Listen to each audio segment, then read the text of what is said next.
Rest in pizza. I'm Rebecca Lieb. I'm Jason Horton. And this is Ghost Town.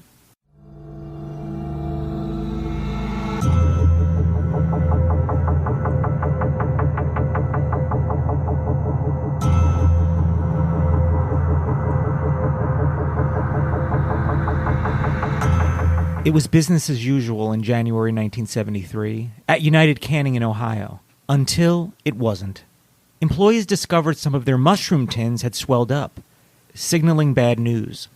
Tests confirmed the presence of botulism, which can lead to severe muscle weakness, low blood pressure, and potentially death. The FDA promptly removed the affected products from the store shelves, but to ensure a thorough recall, they contacted businesses further up the supply chain. One of these businesses was Papa Fabrini's Frozen Pizzas. When Fabrini received the call, quote, everything went dark. Fabrini, an immigrant from Fiume, Italy, had built his American dream from scratch.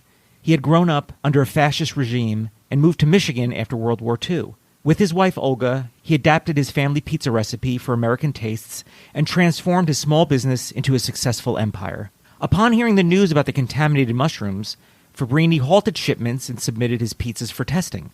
The crude contamination test involved feeding slices to FDA lab mice, which promptly died.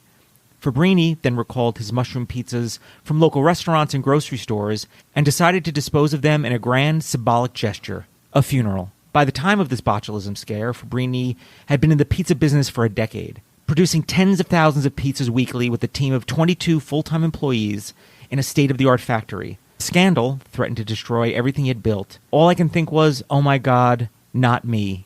At least 17 people claimed they had fallen ill from the pizzas.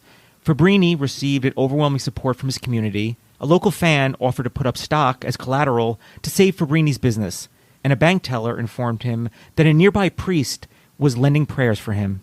A funeral for the pizzas was attended by dozens of community leaders, including Chamber of Commerce members and bank presidents.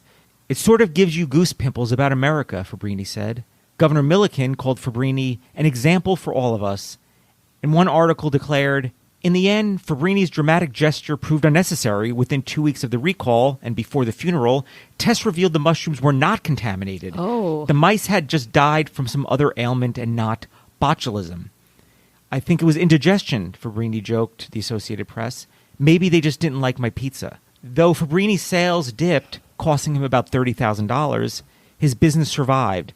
He even sued the canning company for $1 million and won a substantial amount, concluding his ordeal with an all-American triumph.